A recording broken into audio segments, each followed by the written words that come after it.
Yesaya 54 ayat 3. Sebab engkau akan mengembang ke kanan dan ke kiri.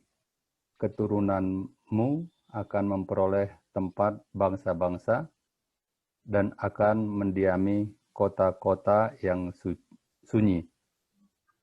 Kalau di bahasa Inggris, penekanannya ayat yang terakhir ini, bangsa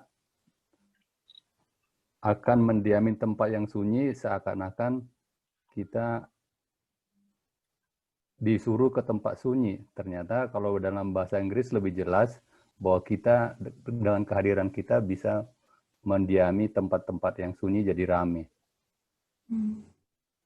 Ya, kesan saya awalnya kita disuruh ke tempat yang sunyi. Kira-kira itu. Silakan dibagikan teman-teman yang apa kesan yang dapat dari ayat ini. Ya, mungkin saya mulai dengan membagi secara singkat ya. Saya hanya membayangkan bahwa misalkan ya, kami kan ada arisan keluarga. Kami ada arisan keluarga setiap 3 bulan, keluarga besar saya. Cuman di masa pandemi kami rencana tiap 2 bulan. Ada unsur tiap bulan. Maksud saya, kesan saya adalah tempat sunyi ini sebenarnya adalah tempat-tempat di mana tidak ada kehadiran Tuhan Yesus gitu. Jadi saya kira kehadiran orang percaya di dalam setiap setting sosial itu seperti mendiami tempat-tempat sunyi gitu. Itu salah satu kesan saya tentang ayat ini. Yang kedua, saya pernah bayangkan bahwa tempat sunyi ini juga adalah suatu motivasi dari sisi organisasi atau dari sisi gerakan pelayanan navigator. Kalau di satu tempat tidak ada visi atau gerakan navigator, itu bisa kita anggap sebagai tempat yang sunyi. Tapi tentu harus kita itu hanya di dalam hati kita ya, jangan kita katakan, oh kalian gak ada visi nih. Tapi dalam hati kita, dalam hati saya akan memandang bahwa ada sesuatu yang saya bisa lakukan untuk menyemarakkan pekerjaan Tuhan di tempat ini, sekalipun mungkin sudah ada banyak pelayanan lain atau ada orang percaya lain. Kalau ada orang percaya, saya mungkin bisa turut untuk melengkapi dia dengan gerakan visi navigator. Sekali lagi, gerakan dan visi navigator itu tidak harus nyata di dalam slogan dan penampakan luar, tetapi bisa di hati kita. Karena itu tadi di gereja kan saya katakan bahwa di gereja kalau kita pakai bendera navigator ya nggak akan hidup gitu ya. Tetapi kalau kita ada teman kita yang hadir di gereja menyemarakkan dengan visi dan panggilan navigator di dalam hidupnya, di dalam gerak langkahnya pasti akan lebih hidup gitu. Kira-kira itulah keyakinan saya, keyakinan kita. Kayak waktu saya ke UI, meskipun ada yang mengatakan, kenapa navigator harus masuk ke UI sementara kita sudah ada pelayanan yang mapan di sini, pelayanan pemuridan. Saya tetap punya keyakinan bahwa kami bisa hadir di sini dengan sesuatu yang unik dan menarik dari navigator gitu. Ya itu, dua hal itu rekan-rekan. Satu tentang kehadiran kita sebagai orang percaya, yang kedua kehadiran kita sebagai pembawa visi misi navigator itu juga unik ya. Ya, makasih Mas Tio. Ini kalau tidak ada Yesus hadir di situ ya bisa sunyi, sepi. Artinya tidak ada kasih, kehangatan.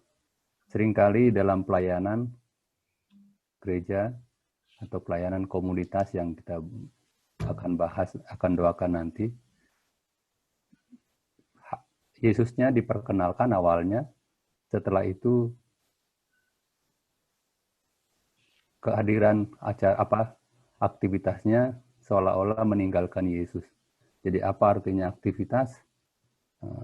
Pelayanan rohani hanya sekedar penekanan pada silaturahmi, tapi Yesusnya terpinggirkan. Jadi gereja atau pelayanan tanpa Yesus, apa jadinya? Akan menjadi sepi. Ya, silakan. ada pencerahan yang baru dapat dari Mas Tio tadi tentang sepi di dalam keluarga.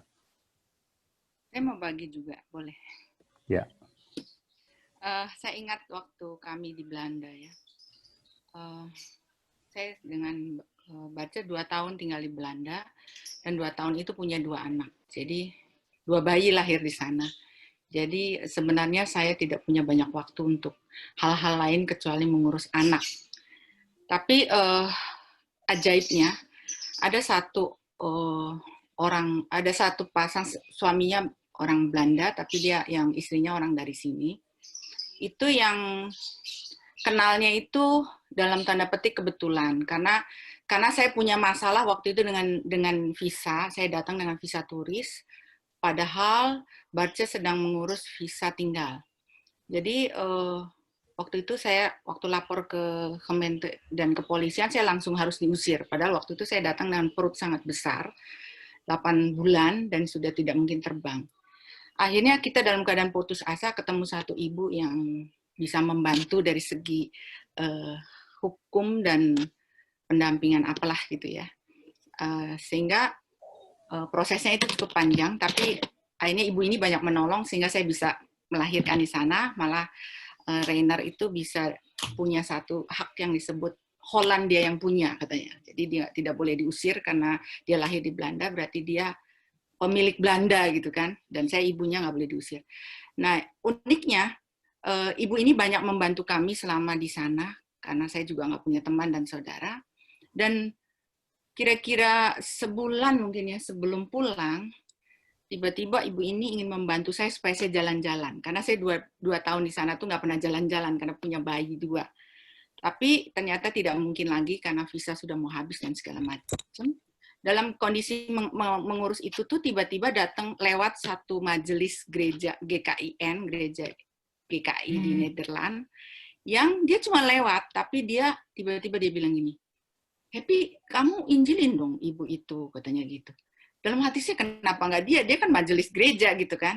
Tapi itu seperti kesempatan yang saya nggak bisa lewatkan gitu. Ibu ini juga bilang, ayo apa yang mau kamu ceritakan? Akhirnya saya bagi ilustrasi jembatan. Jadi saya menginjili dia dengan ilustrasi jembatan, sampai ibu itu terima Kristus, berdoa menerima Kristus. Terus setelah itu saya pulang dan saya capek banget karena seharian mengurus visa itu. Sampai di rumah 2 bayi sudah menunggu untuk dikasih makan. Lagi saya mengurus bayi ini, ibu itu datang lagi. Dia bawa anaknya waktu itu masih umur 18 tahun, 19 tahun. Dia datang lagi, saya lagi nyuapin 2 bayi ini. Terus ibu ini bilang, "Happy, apa yang kamu bagi ke saya, bagi sama anak saya," katanya gitu. "Kamu ceritakanlah lagi apa yang kamu tadi bagi ke saya senang sekali nerimanya," dia bilang gitu. Jadi saya kayak ditodong lagi untuk balik lagi menceritakan ilustrasi jembatan. Padahal kondisi fisik saya waktu itu capeknya luar biasa. Tapi akhirnya saya senang bisa injilin, dan mereka dan anaknya juga terima Kristus. Dan setelah itu kita hampir tidak ada kontak cukup lama, tapi tetap sekali-sekali dia telepon dari Belanda, dan setiap kali datang juga dia telepon. Jadi, dan dia sangat menganggap saya itu sebagai dalam tanda petik pembimbing rohani walaupun saya lebih muda. Dan saya bersyukur karena setelah itu waktu Reiner sekolah di Belanda, dia tidak dapat asrama karena daftar terlambat. Akhirnya ibu ini yang menolong, yang menerima, dan juga Desti juga akhirnya tinggal di situ. Jadi kenapa saya juga pulang balik ke sana? Karena sebenarnya saya seperti punya anak rohani di sana walaupun dia lebih tua, dan dia sangat senang kalau saya datang karena kami bisa seperti menguatkan ya untuk seperti menolong dia, dan dia juga akhirnya membawa seluruh keluarga besarnya untuk seperti dalam tanda petik pertobatan. Jadi ke buku rohani saya kasih, dia langsung beli banyak, dia bagiin sama keluarganya semua bersaudara. Banyak sekali, dan sebenarnya saudaranya itu orang-orang penting dan orang-orang besar sebenarnya. Itu yang saya pikir cocok juga ya, mengembang ke kanan dan ke kiri, keturunan akan memperoleh tempat bangsa-bangsa dan akan mendiami kota-kota yang sunyi. Jadi di Belanda yang dingin, yang mungkin penginjilan hampir tidak ada, itu akhirnya saya bersyukur juga bisa membagikan Injil, dan itu berbuah sampai hari ini. Jadi saya senang banget, dan dia juga banyak meneruskan Injil itu kepada keluarga besar dia gitu. Itu aja yang bisa saya bagi. Ya, makasih. Jadi di mana kita bisa berada, apakah kita orang asing atau ada orang lokal di sana atau orang lama, orang baru, kesempatan itu selalu ada untuk membagikan Injil Kerajaan Allah. Saya mau tambahkan sedikit yang dibagikan Mas Setio tadi. Sebenarnya buat satu bagian yang saya mau share hari Minggu nanti. Waktu saya membayangkan apa yang saya mau bagikan ya hari Minggu. Saya ingat berapa puluh tahun yang lalu, waktu kita masih di Bandung dan hampir selesai kuliah. Mungkin beberapa teman-teman sudah selesai lah. Pembimbing-pembimbing di Bandung itu waktu itu ngomongnya begini, hati-hati Jakarta. Jakarta terkenal dengan rawa-rawa, tempat kuburan alumni. Banyak istilah tentang Jakarta. Dan itu memang, jujur aja, saya bukan lahir di Jakarta, tapi 3 bulan saya sudah jadi orang Jakarta. Jadi sebenarnya saya notabene orang Jakarta. Tapi mendengar istilah-istilah itu, saya kecil hati. Dan di dalam hati saya waktu itu, saya ingin sekali lulus dan kerja di Bandung. Karena saya ingin dekat dengan teman-teman pelayanan, dekat dengan orang-orang senior pelayanan, supaya hidup saya aman dan tetap hidup. Membayangkan Jakarta, kota saya, itu menakutkan sekali. Itu rawa-rawa, tempat kuburannya para alumni. Dan kita lihat juga, memang banyak juga alumni kita kadang-kadang hilang juga di situ, di Jakarta. Nah, pendek cerita, berapa tahun kemudian kita lihat Jakarta tidak seperti itu. Banyak sekali pekerja-pekerja berkumpul di situ dan Tuhan mendatangkan banyak orang-orang percaya. Saya melihat dari konteks pelayanan kita saja. Luar biasa sekali bagaimana, saya berapa tahun yang lalu ya Mas Setio ya, 10 tahun yang lalu ya, waktu kita menjadi pemimpin kota. Saya masih hafal siapa orang-orang kunci di Ratu Plaza, di Kuningan, di Senen Atrium ya. Tapi hari ini saya kira saya nggak akan bisa hafal itu nama-nama orang-orang kelompok itu. Karena kelompok seperti itu sudah di mana-mana gitu loh. Banyak sekali gitu. Dan kita lihat Jakarta hari ini gitu. Jadi mengembang betul ke kanan dan ke kiri. Cikarang saya udah nggak tahu, kecuali kalau nggak kena COVID, saya nggak pernah dengar nama Sulfan. Jadi begitu banyak orang di timur sana, di barat sana, di selatan. Selatan udah, dulu saya sebutnya Jaksel, itu saya. Toto sekarang kami Jaksel itu tinggal Old Soldier Never Die. Tapi yang lainnya, yang selatan di sana, banyaknya minta ampun. Orang-orang BSD, orang-orang Bintaro ujung-ujung, banyak sekali. Dan saya sampai nggak bisa menyebut nama mereka. Gitu. Nah, saya merasa ayat ini bicara tentang pelayanan kita di Jakarta juga. Jadi doanya orang regional 2 hari ini, saya pakai untuk membicarakan tentang regional 1, saya pikir gila. Dan saya percaya bukan hanya Jakarta, mungkin nanti kota-kota seperti Medan, Batam, akan ada sesaknya. Ke kiri, ke kanan, mengembang, seperti itu. Ya, kemampuan kita aja melebarkan kemah-kemah kita, katanya. Gak kebayang lah kuburan alumni, rawa-rawa, istilah itu pasti akrab lah buat Luhut, buat Wawan, buat Guntara ya. Itu udah kita jadi jok lah, Jakarta tuh kayak gitu. Tapi sekarang kita di Jakarta. Sentul udah berapa banyak orang. Karena saking gak mampunya Jakarta menampung. Harus ada ke Depok dan ke Sentul. Zaman saya masih ada juga tuh Bang. Oh masih istilah ya? itu. Istilah itu ya, benar ya Dan ya? Ya tahun 90-an tuh masih ada. Rawa-rawa, tempat kuburan alumni. Itu mengerikan itu. Hari ini menjadi Sion yang dipulihkan itu mestinya ya Don. Iya. Mengembang ke kanan dan ke kiri. Amin. Oke, thank you. Ya, thank you Rudy. Ternyata kalau didoakan, rawa-rawa itu bisa jadi kering dan bisa dijami. Jadi perangnya adalah melalui doa dan pergumulan yang terus-menerus disampaikan pada Tuhan akan merubah. Akhirnya dikembang ke kiri dan ke kanan, dan Jakarta menjadi kiblat sekarang. Mudah-mudahan Bandung tetap jadi kiblat juga. Karena itu adalah cinta mula-mula kita. Iya, silakan. Ya, saya mau bagikan ya, ayat 3 ini tidak bisa dilepaskan dari ayat 2-nya ya. Kalau ayat 3 sebab itu sebab apa? Karena kita akan mengembang ke kanan ke kiri, maka kita jangan menghematnya, memanjangkan tali-tali, bahkan kita harus memanjangkan patok-patok kita lebih kokoh gitu ya. Saya memahaminya untuk konteks hidup saya adalah sesuai dengan apa yang Tuhan berikan kepada saya, jadi membawa pengaruh bagi orang itu, ya ini bentuk konteks sehari-hari, bentangkanlah kemah-kemahmu ya, jangan hemat-hemat. Maksudnya setiap ada kesempatan untuk membawa pengaruh ya, berbuat baik, 3D itu dalam doa, daya, dana, lakukanlah itu ya. Jadi ini menginspirasi saya, baik itu di keluarga besar, di gereja, di tetangga, di tempat kerja gitu ya. Setiap ada kesempatan, pakai hubungan yang baik dengan teman itu untuk membawa pengaruh ya.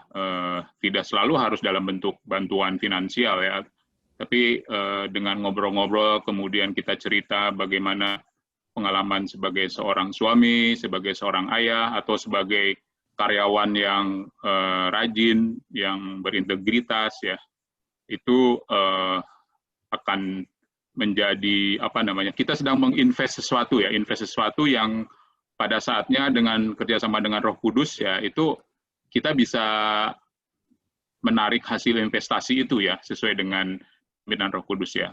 Di PA bersama kemarin, KAD itu bagus sekali memberi contoh kepada kita bagaimana berinteraksi dengan lingkungan sekitar gitu ya, dan kita tidak menjadi seperti seorang yang aneh di antara saudara-saudara sepupu kita gitu. Ya, jadi malam ini kembali disegarkan ya, kita ini pasti sudah Tuhan berikan kapasitas dalam bentuk tertentu supaya kita bisa menjadi berkat bagi orang-orang di sekitar kita.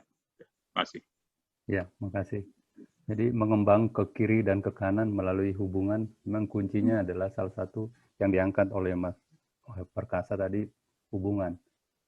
Hubungan itu bisa mencairkan dan jalan untuk mendemonstrasikan kasih kita kepada sesama.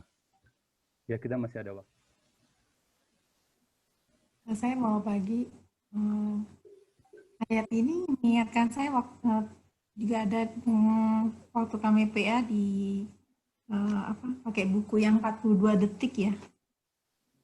Jadi bagaimana Yesus memulai pembicaraan sama orang-orang dia temui gitu loh. Jadi ini juga sama dengan ketika dibilang mendiami kota-kota sunyi. Jadi ketika kita masuk ke dalam lingkungan itu, pada suatu komunitas itu, kita yang harus inisiatif memulai gitu loh. Mau bertanya atau apa gitu, yang very simple question gitu yang kita tanyakan, sehingga untuk membuka komunikasi baru di komunitas yang baru gitu. Itu juga saya diingatkan lagi juga dengan dari buku 42 detik bagaimana Yesus memulai. Terus ini juga ayat ini yang seperti tadi dibagi mengenai kota-kota sunyi, itu berarti suatu yang mungkin selama ini diam, tapi diamnya tanda kutip ya, tapi kita masuk di situ itu ada sesuatu yang berbeda lah, membawa suasana surga lah di tengah-tengah komunitas itu. Itu aja sih, terima kasih. Iya, membuat tempat yang tandus bisa dihuni, atau tandus kering yang bisa menerima Yesus Kristus. Betul. Saya di dalam masa COVID ada satu hal yang menarik Tuhan berikan pada saya. Saya belajar khusus sekarang tentang Kolose. Kolose ini adalah kitab yang sangat istimewa tentang keutamaan Kristus, kekayaan Kristus, siapa Kristus, sangat sempurna. Dan di situ saya akan mencoba dalam beberapa bulan terakhir ini akan saya coba hafal yang utama-utamanya, artinya menjadi sesuatu tentang siapa Kristus itu dalam kehidupan manusia. Sangat sempurna itu diberikan penjelasannya oleh oleh Rasul Paulus.